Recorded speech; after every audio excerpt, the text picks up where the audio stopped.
Is grain-free the route to a broken heart? Over the past couple of years, there has been a significant increase in the diagnosis of broken hearts. More specifically, dilated cardiomyopathy, or DCM in dogs. What sparked interest and subsequent further investigation was the fact that this form of heart disease was being identified in dog breeds not known to commonly be affected by it. DCM is typically a disease affecting large or giant dog breeds, such as Doberman Pinschers, Great Danes, Irish Wolfhounds, and Boxers. But instead, it was breeds such as Whippets, Shih Tzus, and Bulldogs that were presented to veterinary clinics with changes consistent with the diagnosis of DCM. So, what sparked this pandemic of broken hearts? Over the same time period, feeding grain-free diets and other boutique and exotic varieties also became increasingly popular, prompting much research and a lot of comments on the safety around feeding such diets, and trying to find the underlying cause or link between the two. Spoiler alert, it's still an active area of research, so there are still some questions to be answered. However, we will discuss diet-associated DCM in more detail, and delve into some possible mechanisms behind this newish phenomenon. Let's start off with some definitions, or at least brief explanations, of some of the terms we will be using. Dilated cardiomyopathy, or DCM. This is a relatively common acquired heart disease in dogs. DCM is a disease process involving the heart muscle, where the muscle becomes weak and loses its ability to contract normally. The different types of DCM. The most common type of DCM is classified as primary or hereditary and has been linked to genetic mutations in certain dog breeds. Nutritional deficiency has also been identified as a cause of DCM, specifically taurine deficiency, which can be the case with vegetarian diets, and rarely L-carnitine and vitamin E. Other uncommon causes include toxins, for instance heavy metals, and infectious organisms. Then there is a topic for today, diet-associated DCM. Grains.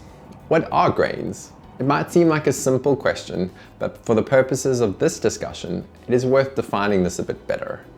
Basically, we're mainly looking at products derived from corn, rice, and wheat.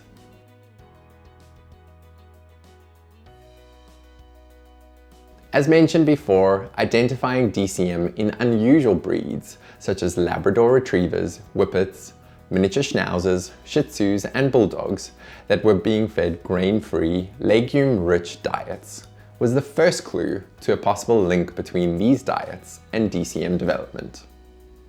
A further clue came in the form of improvement in heart function and size following dietary change, something that is not seen with primary cases of DCM. Nope, not at all. Diet-associated DCM has been associated with both grain-free and grain-containing diets. It's probably more appropriate to refer to the culprit diets as non-traditional diets. What this means is that they contain pulses, and to a lesser extent tubers, such as potatoes or sweet potatoes.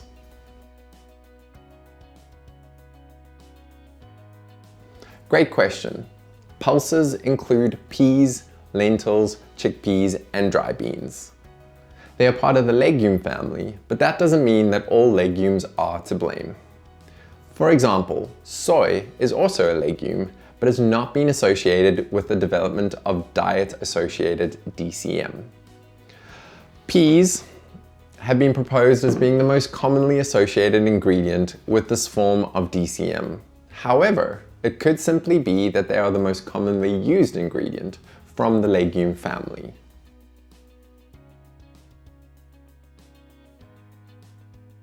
In short, no.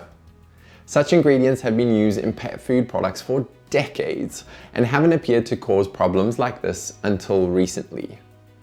So why now then? With the trend to feed grain-free diets a few years back, this created a sort of gap that needed to be filled when it came to formulating diets. And pulses were some of the ingredients that were being reached for and incorporated, likely in higher amounts and proportions than was previously the case. It is also important to recognize that not every dog eating a non-traditional diet will develop heart disease. That being said, feeding such diets might increase the risk of developing diet-associated DCM. Unfortunately, this remains to be determined.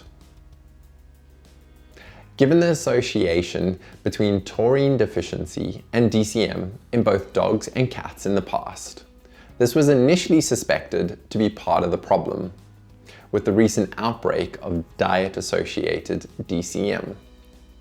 However, this theory was largely debunked by demonstrating normal taurine concentrations in affected dogs using blood assays of taurine.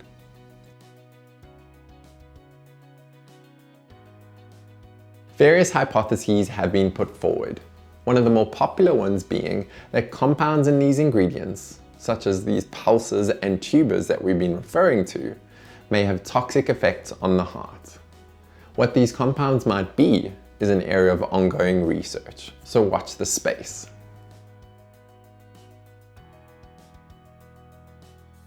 No, although most of the media attention has focused on the potential effects on dogs, there have been reports of more than 20 cases of cats with suspected diet-associated DCM. These were in cats fed high-pulse diets, typically for long periods of time. While cats can be affected, diet-associated DCM does appear to predominantly be a dog problem. There is an association between the feeding of high-pulse diets and the development of diet-associated DCM in both dogs and cats, albeit a small number of cats. Not all pets eating these diets will develop diet-associated DCM. However, feeding such diets may increase the risk of this type of disease developing. So, what should you do? For example, if pulses such as peas or lentils are listed in the top 10 ingredients for a product, or multiple pulses are present, the proportion of pulses might be problematic, and, if possible, such diets should be avoided. Consider changing to a diet that contains grains. It is also worth mentioning that feeding such diets does not immediately lead to the development of diet-associated DCM. Although a recent study demonstrated changes consistent with DCM, albeit subclinical, in dogs fed a wrinkled pea diet after only 4 weeks. So why is this important? Well, most reports of diet-associated DCM are of pets fed the diet for long periods, often over a year. This recent finding would support discontinuing a non-traditional diet as soon as possible, because even if the pet in question does not have any clinical signs, it might be the case that they do actually have changes consistent with DCM. Consider chatting with your local veterinarian about organizing a heart ultrasound or echocardiogram if your dog or cat has been on a non-traditional diet for basically any length of time. Lastly, if you have a dog that is considered an at-risk breed for taurine deficiency, these include American Cocker Spaniels, Golden Retrievers, Newfoundlands, and Dalmatians, and you are feeding them a non-traditional diet, it is strongly advised to assess taurine status, have a heart ultrasound performed, and consider changing the diet. We hope that you found this video helpful. If you have any questions on the topic, head over to our blog to find out more or get in touch with us. Also, please subscribe if you would like to see more content like this. Thanks so much.